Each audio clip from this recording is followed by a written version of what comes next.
All right, Pro Beez TV. Just finished watching the Arsenal 4-2 home victory, and I'm joined by the Jim Gooner in the building. Mr. JB about to come in as well. What's going on, guys? Celebrations. Celebration, bro. Celebration. Do you know what? It's like, I don't know how to kind of look at this discussion. I'm going to call it the good, the bad, and the ugly. Should we start? Yeah. Should we go backwards? Should we go start with the ugly? Okay. The ugly? I think we should start with the good. You want to start with the ugly or the good? No, the good we can talk about for longer, innit? So. Okay. The ugly. All right. Okay. Let's get out the way, innit? Yeah. Okay. We won 4-2. All right. Now, when we were 4-0 up, you know, I had a bag of Skittles on my left-hand side. And I'm just thinking, this is just far too easy. So I grab a handful of more Skittles and say, yo, we're flossing right now. This is too easy. Easy work. You know what I mean? We're back. Then, 10, 15 minutes later, Leeds get 1 goal. Then it turns into 2 goals. And I'm thinking, hold on a minute. We are the only team that I can recollect of recent history that has conceded a 4-0 lead up at Newcastle. Yeah. I think Spurs during the party were 3-0 against Man City, but that came to mind and I was like, this can't be happening again. This is 2021. So for me, Bellerin and David Luiz offer a lot of concern in the next 2 games for me. Jim Gona, let us know what you think, man. Listen, for me, yeah, I want to just concentrate on the positives and the good stuff and the fact that we finally got 3 points. Based on the fact what you just said, obviously our next game in the league, let's not ruin the mood. Let's not ruin the mood. Obviously City next, so like I said, leave that conversation for another time. The negatives, like you said, the ugly, the defending for both goals really. I'm not quite sure who was at fault for the first goal that Leeds scored. Luiz. Corner. I think it was Saka, you know. I think because Saka, he was one that was marking the guy and he didn't stay tight with him. So he let him run off him, and then obviously coming onto the ball, Luiz can't do too much, if I'm honest. No. And then the second goal, what was the second goal? It was just a bit of a fumble, wasn't it? I think so, yeah. What was the second goal? The second goal was Bellerin. The ball came inside. Yeah. Yeah, he was a bit further up. Yeah. He got done. He got totally skinned. He got done. And then there's a pullback for Costa. Costa stabbed it in. Easy pullback. Do you know what? I don't even know if I paid much attention to that. After that, I'm not gonna lie, it was squeaky bum time. After that, do you know what? I think Arsenal are the only team where you can still have a 2-goal lead at 80 minutes and still be like, you know what, we could mess this up. Yeah. But thankfully, we didn't. I feel like Aubameyang, I'm not gonna get on his back or nothing like that. Obviously, he's won the game for us. I still think he should have put that other chance away, you know, and then killed the game off at 5-2. But obviously it's hindsight and all the rest of it. But long story short, I think, man, I was so happy to see him back doing what he does best, man, getting the ball, attacking the defender and shooting as well. Yeah. Like so many times, when the game started and he kept drifting out to the left, I was thinking, oh, don't be one of them games where you just cancelled out the game and whoever their right back is, because Ayling's all right. Ayling's a decent defender. I thought it was not going to be one of them games where he's just going to cancel you out the game, keep you locked up, and we're going to struggle for goals because Lacazette's not on the pitch. But yeah, when he the first one went in, big goal for him. His confidence as well. You could see it on his face. You could just see him. His aura about him was like more Aubameyang. Yeah. What do you reckon, Mr. JB? I think, you know what, for me, the bad, negatives. Bellerin offers a lot going forward, as we know, but defender isn't one of his strengths, bro. So, as a defender, we have to figure out how we can we can get the best out of him. Because that's my biggest concern with Bellerin, is that there's always a fault in him. You know what I mean? Over a 90-minute game, you know, and unfortunately, his faults always cost us games. You know what I'm saying? It's like someone like Holden could have a bad game, but won't necessarily cost you the game. So there's this thing about Bellerin that I have that certain level of anxiety about, similar with David Luiz. So with the first goal, initially when I saw it, I was like, oh, he just got out jumped. But I said to myself, well, you know what? Who was marking the guy at the start of the play? It wasn't David Luiz, it was Saka. So, you know what? This zonal marking stuff ain't going to work. Pick your man, stay with your man, and do that. There was enough of that. So on the negatives, when it got to the second goal, I was like, you know what? Game on. It's one of them ones where it was like I can see a 5-4 or a 4-4. So I was starting to get pranged, bro. I said, you know what? let me put down this crumble. Yeah. And let me just relax myself until this game is done, because I don't want to choke on this game, bro. So that's my biggest concern. But you know what? End of the day, it's 4-2, and next one, man. Let's move on to the positives, man. You know what I mean? So I can't be that disheartened, but I would have liked a clean sheet, though. I won't lie. Okay.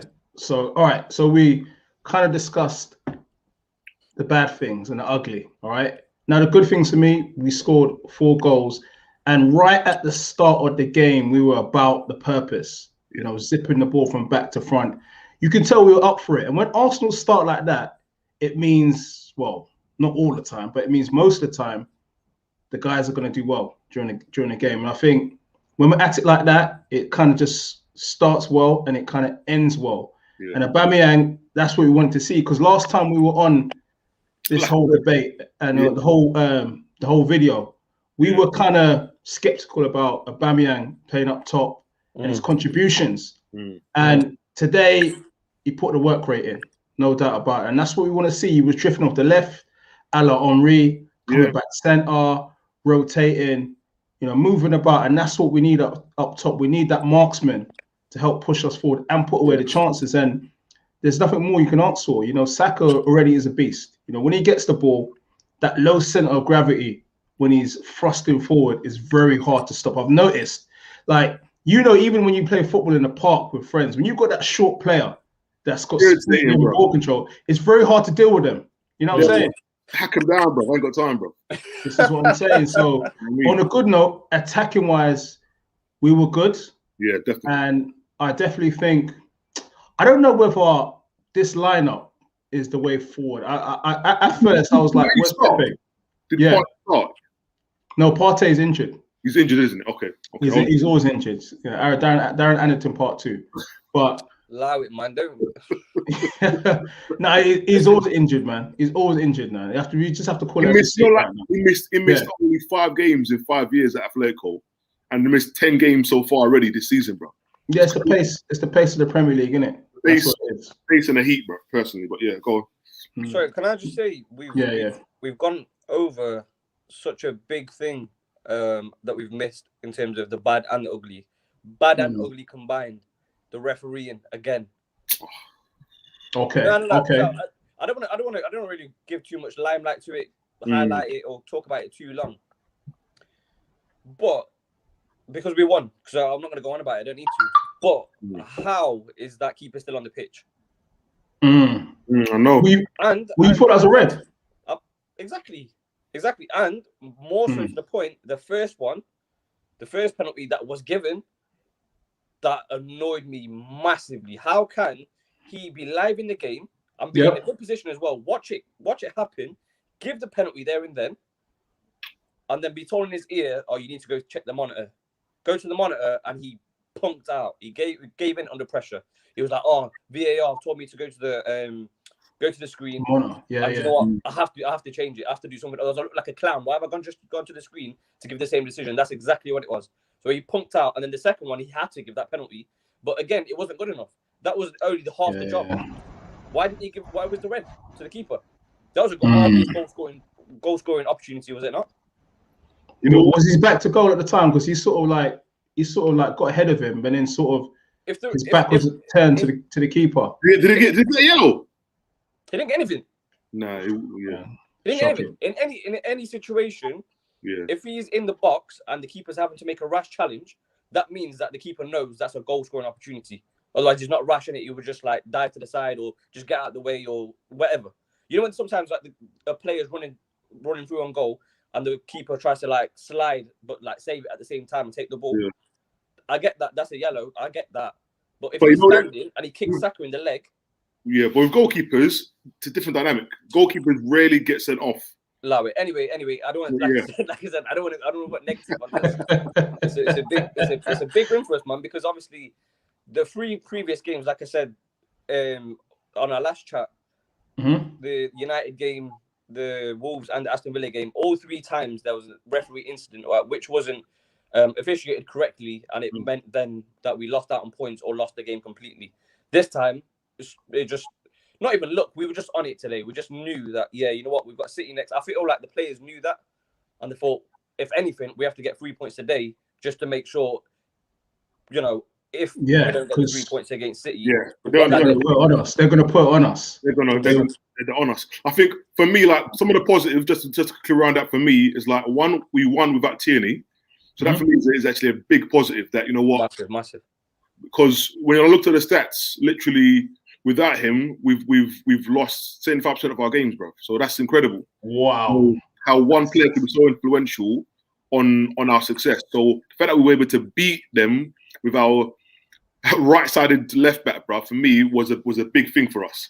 Aubameyang playing, and it shows you that actually if you got 3 attacking midfielders, you know, Emma Smith-Rowe, Odegaard and Saka, they did a great job of allowing Aubameyang to stay central. So you know how normally we're talking about how like it has to kind of come back inside, hold the ball, run back outside. Aubameyang, that's not his game. So the ball had more retention in midfield. So whenever the ball came into that front 3, they held it up. Saka was a great outlet, you know what I'm saying? And Emma Smith-Rowe did his job as well.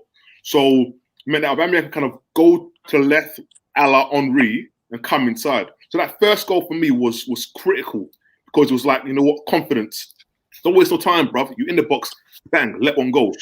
And that keeper, bruv, he's suspect, bruv. You get me? So it's like, you know what, if we could get him on one of them days where, you know what, he has his bad day, we can put a lot on him. So I'm just glad that, you know what, the basis is there, you know, and it's always good when Arsenal win and Tottenham lose, bruv. So listen, I feel like I think massive a message pro at half time, and when we went up 4-0, and I said massive props have to be given to Arteta because he is under pressure. Let's not lie. It's true. And for him to put out a team against Leeds that is pretty much all attack, I think that's probably maybe, I don't know. You could argue Martinelli in there, Pepe in there, would be our best attacking team. From what we've got, I think he put out our most attacking team. And I said it on social media as well, saying he went with the mindset of fight fire with fire, and that's why we won the game.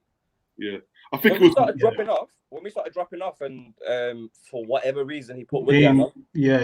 Defensive. It was at that point we went defensive, and they came onto us and got them 2 goals. If we kept on going, when we put on Willian, I'm telling you, putting on Willian for me was such a mistake.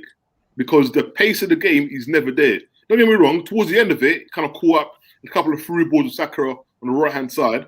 But Willian doesn't add, like, he was meant to come on as the elder statesman and kill the game off for us. Bro, it's like bringing on your granddad to come in, bruv, against bruv. It makes no sense, bruv. You know what I'm saying? It's like, oh, granddad, just sit down, bruv. You're killing the game out here, bruv. And that's how it felt. When it came on, you're just upset by seeing him on the field, bruv. So do you know it is? But you know what, bruv? It's like Arteta's determined to give Willian minutes. Right? You know what? I don't understand this. Yeah. For me, I think it's something in the contract. You know, it has to be. It has to be contractual for him. Of course. For Arteta to keep putting him in because Arteta's not the games. Yeah, it's true. You're right. You're right. He has to play 8% of the games supposedly, and he has to have at least. If not injured, play at least X amount of games, X amount of minutes. It's in his contract. Same thing as Xhaka. Has to be. Because you know with Xhaka, at one point it was like, why is Xhaka always in the team? When Wenger gave him that contract, that was it. If you got a great agent, bruv, trust me, there's some agents, bruv, that are like, they need to get knighted, bruv. The work they put into to get their players signed, bruv.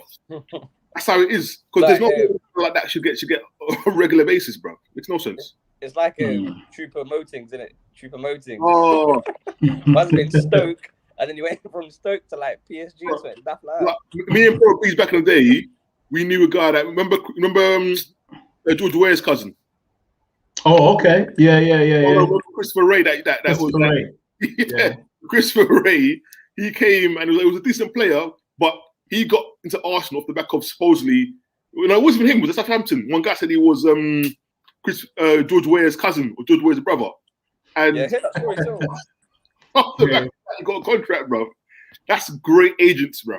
That's what you need, bro. You get me? I'm telling you, man. No, but you know what? Look, we have to be happy with today. Okay, the two blemishes were the 2 goals that we conceded. And the refereeing. And the refereeing. That's just what it is. That's what it is. But I feel like this is how we need to play moving forward, moving the ball quickly, playing these young, energetic players and driving to the opposition. Like when previously in the season, we were playing cautious football, right? Against all teams. I'm like, we're at home, you're playing El Neni and Xhaka, right? No, that's not going to work. We need to put on these teams. Yeah, go out there, give it a go. You know what I'm saying? Because draws, what's the point? We need to go and win games. And we're in that position where a good month of form can shoot us right up the table. Look at Man City, bro. Man City. Look at Man City. You know what I mean? In November, they were sitting 13th, bro. 13th in November. And now look at we are, bro. So the only thing that obviously you're both exactly right, but the only thing that gets to me is the fact that how many teams sort of two, 3 places above us, and then even 1 or 2 places below us, how many games they have in hand. It's mad. Obviously, it's because of the pandemic and obviously the teams have had COVID and whatnot. But that's a scary thought. But even that, I think we should still just focus on obviously every game's a must-win game. If you look at was it United last season when they won like 9 in a row? Yeah. Mm-hmm. There's still plenty of the season to go. Do you know what I mean? If we could put a run like that together, I think, if I'm honest, that being out of the cup helps us in terms of actually, you know what, all we can focus on now is the Premier League and the Europa. So, you know what, rather than four cups or 4 things to go after, we've got 2. And if we've got a good, decent squad that we can rotate around that, we should be all right. You know what I mean? So as long as we can kind of like focus on the next game at hand. The Man City game is a toss-up. You never know with Man City against Arsenal. I don't know. We play away at home. It's at home. That game, on the basis of what I've been seeing, our fullbacks, right? Okay, I can see areas of weakness already that Man City can exploit. Yeah. Definitely in the fullback areas.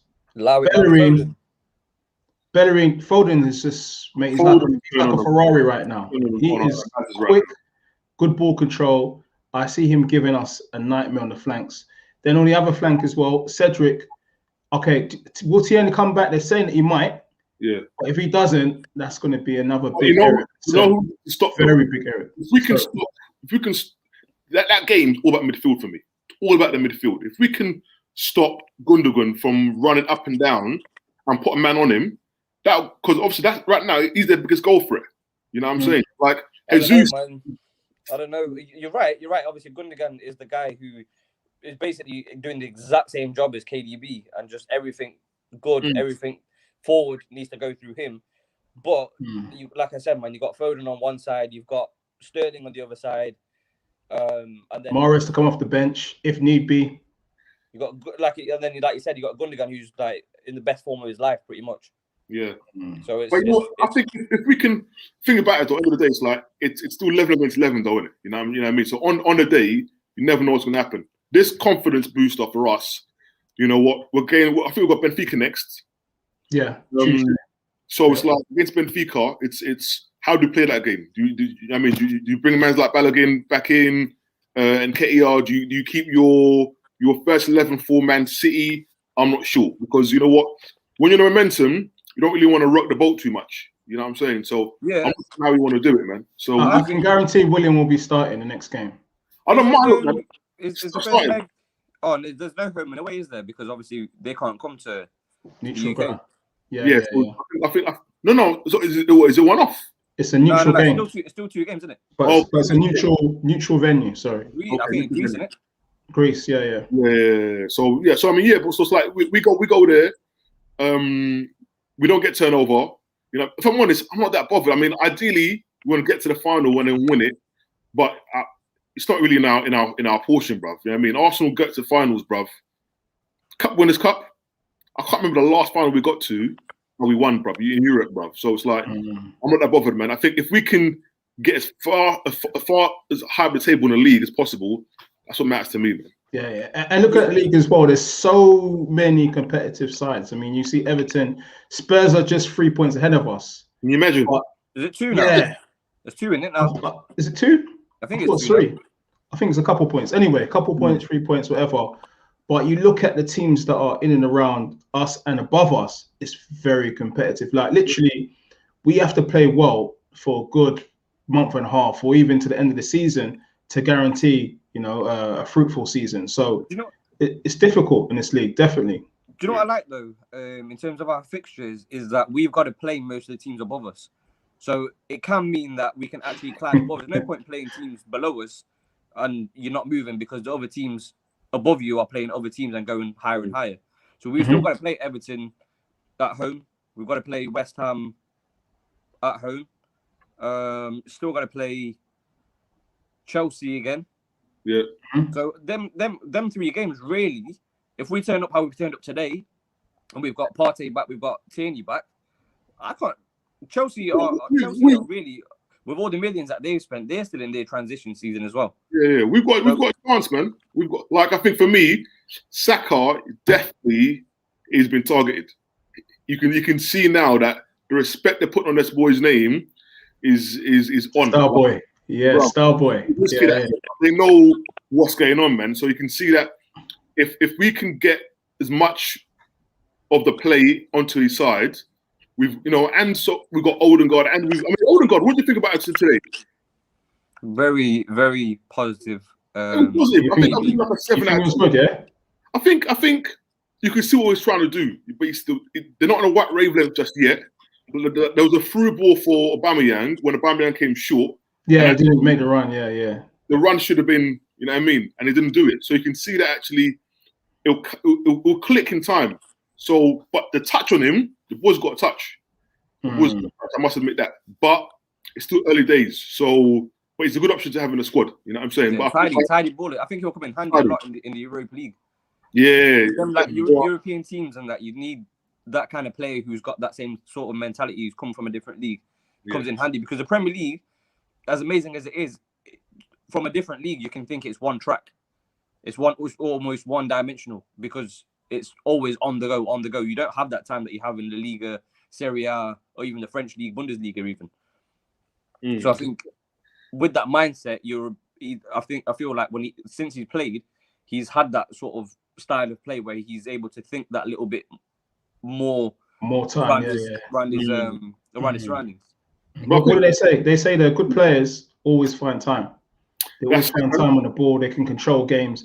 And you know what? Since Fabregas has left Arsenal, we haven't had a player that can slow the game down and kind of run the midfield on his own. Because I remember that game that we played against AC Milan, San Siro.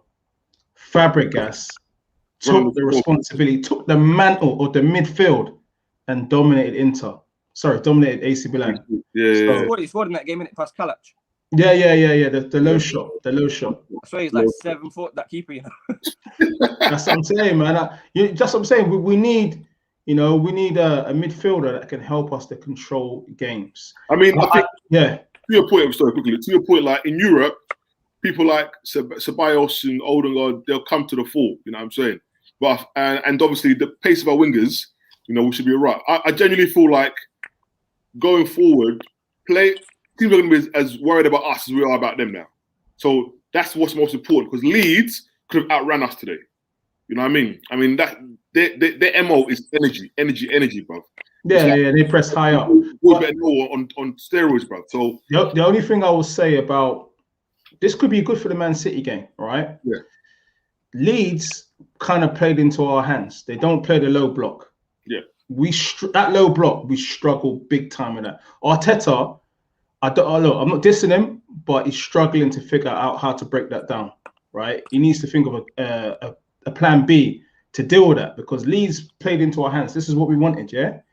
Jim Gooner was saying that, yeah, let's just go, mono on mono, let's go. That's what Leeds do. And we will lap up all day long. But when the teams sit back and hit us in the break and look for a mistake, that's where we're going to be tested. So we'll see. In some ways, the Man City game could suit us down to the ground. It's just that their attack is better than ours. You know what I'm saying? For us, I think at the end of the day, it's like the two biggest plays so far for them are Cancelo, who kind of comes in from the right back, comes into midfield, and he runs it. Like, against Tottenham, bro, he was going like Pirlo, bro. The way he was playing, I couldn't get my head around it. I was like, why is a right back moving into midfield and pinging ball? Yeah. So, and Gundogan and also was able to then move forward. So for me, it's like Arteta should have an inkling of how Guardiola's going to play. You've been the guy for 3 years, bro. You get me? It's like you shouldn't be surprised about what he does. Oh yeah, you remember last time William was a false number 9 in the last game. That shouldn't happen again, bro. Like, honestly, like for me, I just want to see him on the pitch, bro. I know it sounds bad, but I don't see what he adds, bro. Honestly, I don't see what he adds. He doesn't. Listen, I felt like we went to 10 men when he came on the pitch today. That's hard. I heard though through like inside source. I heard from someone that the reason why he's been playing so poor is like got a serious injury. Like I think his ankle or Achilles or something. Like he's been struggling that all season. Stay injured, bro. Get some food, bro. Bro. Enjoy your life, bro. Just get off the pitch, fam. Like if you're injured, bro, you're injured. You get me? What's he doing? It's tiring, bro. When I saw him come on, honestly, bro, like my Valentine's Day almost got effed up, bro. I was like, what's he doing, bro? Trust me. It's crazy, man. Hey guys, man, we're gonna have to leave it there. But look, we could probably round up the Benfica game. You know, I'll be about for that. If you guys are about, we can talk about that game, and then we can preview the Man City game. Yeah, man. Yeah. Let me know, man.